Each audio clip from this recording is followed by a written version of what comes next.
Hello students, आज हम discuss कर रहे हैं अपना पीटी का reading fill in the blanks का ड्रॉप डाउन का क्वेश्चन। और आज हम 2 या 3 ऐसी ट्रिक्स का इस्तेमाल करेंगे, ऐसी ट्रिक्स सीखेंगे जो डेफिनेटली आपको आपके पीटी के एग्जाम में रीडिंग सेक्शन में डेफिनेटली हेल्प करेगी।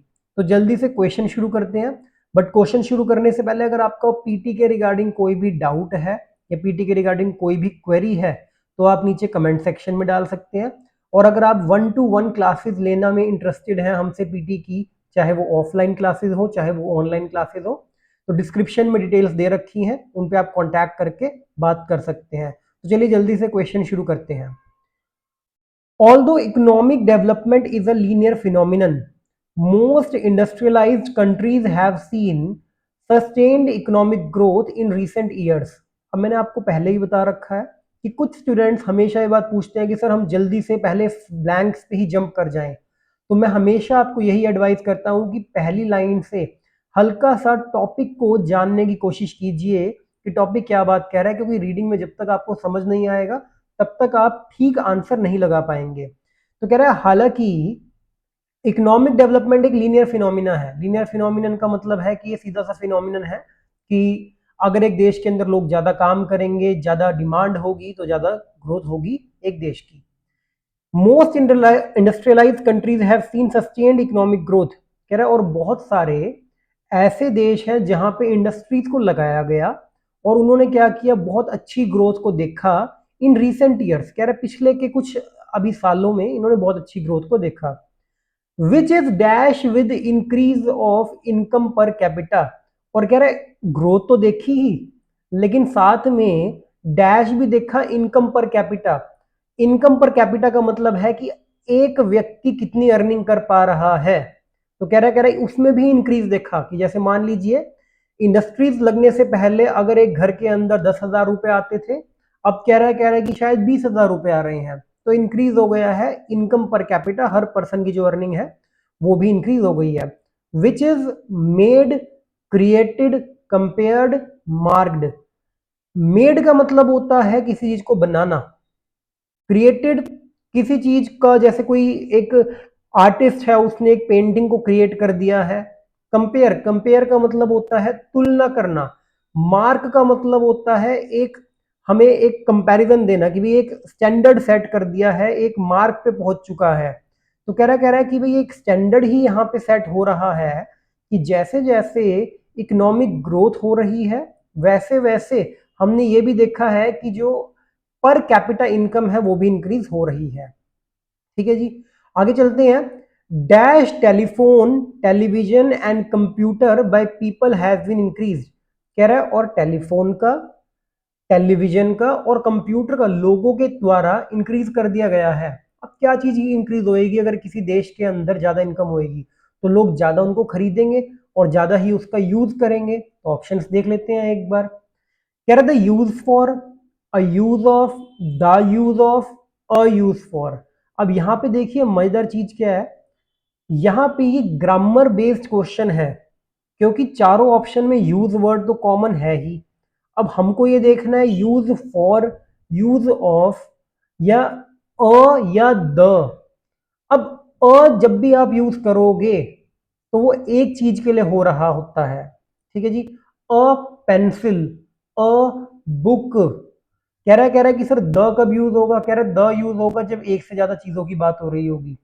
तो अब यहां पे आप खुद देखिए, टेलीफोन, टेलीविजन, कंप्यूटर, ये 3 चीजें हैं। तो अगर 3 चीजों की बात हो रही है तो यहाँ पे आपका द यूज होगा।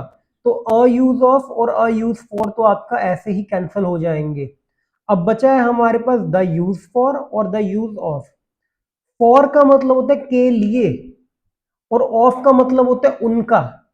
अब आप खुद बताइए, आप टेलीविजन का, टेलीफोन का, उनका यूज करोगे या उनके लिए यूज करोगे। तो डेफिनेटली हम लोग उनका यूज करेंगे।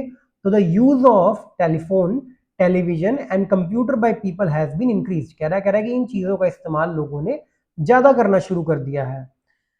People read more and more newspaper. कह रहे हैं लोगों ने अखबार भी ज्यादा पढ़ना शुरू कर दिया है। Infrastructure of transport has been dash and the number of cars has increase. कह रहा है कि जो ट्रांसपोर्ट सिस्टम है वो भी डैश हो गया है और जो गाड़ियों का नंबर है वो भी बढ़ चुका है। तो अब देखिए, infrastructure of transport has been, अब एक चीज का ध्यान रखना है आपको, जब भी आपके पास हैज बीन वाली सिचुएशन आती है तो उसके बाद 95% केसेस में वर्ब की थर्ड फॉर्म आती है, या सिंपल भाषा में जिनमें मैक्सिमम केसेस में ईडी होता है वो वाला ऑप्शन ज्यादा आता है इन कंपैरिजन टू कोई और ऑप्शन।